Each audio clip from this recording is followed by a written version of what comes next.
This is having a real negative impact and will continue to have a real negative impact on our combat readiness. And that's what the American people truly need to understand. Joining me at the table once again for this conversation, founder of the Iraq and Afghanistan Veterans of America, host of the Independent Americans podcast, Paul Rieckhoff is back. Ben Rhodes is with us as well. Good, but so late. I mean, good for Senator Warren, but where is Schumer? Where are the rest of them? Where are the Republicans? I've been asking that for about 9 months. On my show every week, I do This Week in Stupid with Senator Redneck. He does something more radical, something more reckless, something more damaging to our military just about every week. And now it's been 9 months. And I think this is an example of why people call Democrats soft. Why are they pulling their punches? Why haven't they called for him to resign? Why haven't they run him out of the Senate? If I were in the Senate, I would step up and call for him to resign. He is a Republican, and his own ilk Republicans too, but I don't expect that from them. I do expect the opposition party to try to take him on this and do more than just kind of whine and cry about it. On October 1st, we won't have a confirmed chairman of the Joint Chiefs of Staff. Milley's going to retire, and CQ Brown has been waiting for this. So the stakes continue to go up. It continues to damage our national security, and our enemies are celebrating. Putin loves this. Kim Jong-un loves this. All our enemies love this. But I think it's time to really take the gloves off. This is an example of it. Letting the service chiefs and letting the Secretary of the Navy go is an example of the Biden administration taking their gloves off. But they should have done it 9 months ago, and they've got to crank it up even higher. Could be a disaster for the world. So he secretly told his engineers to turn off coverage within 100 kilometers of the Crimean coast.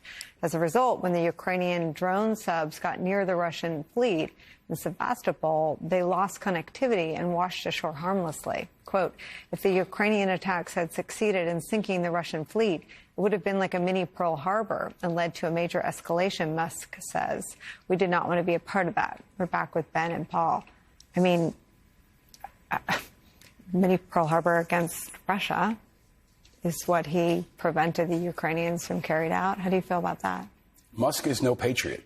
He's made that clear over the last few years. His allegiances are not with the United States, are not with NATO. And I think this is the manifestation of the worst of what can happen when you continue to privatize military operations. If he just decides he wants to shut the lights off on Starlink, he can do it. He's got a defense contract with the Pentagon to provide Starlink, and he just decided that in this operation, he's going to shut the lights off.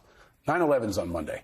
What if we were reliant upon Elon Musk after 9/11 and he just decided he didn't want to escalate against bin Laden and al-Qaeda and just decided to cripple a major weapon system that we're relying on, or satellites, or he still has control over Teslas, right? The amount of mayhem that he can inflict on our country that undermines our national security should outrage and concern everyone. It's the highest priority. It's all about national security. I don't think it gets nearly enough attention. Was to aid and about Russia on the battlefield, literally and actually. The whole excuse structure for his permissive stance toward anti-Semitic, white nationalists, and racist content on his platform is some seemingly flimsy defense of the First Amendment, because if you're aligning yourself with Putin and Russia on the battlefield, you are no friend to the First Amendment here. Our enemies are celebrating.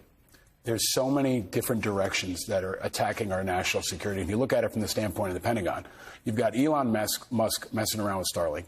You got Tommy Tuberville blocking every nomination. You've got DeSantis and Trump bombing away on the Department of Defense. Our military is in the crosshairs. Our democracy is under attack, but our military, the Department of Defense, our national security is under attack every single day from all sides now. And every week there's almost a new episode that underscores how severe the stakes are.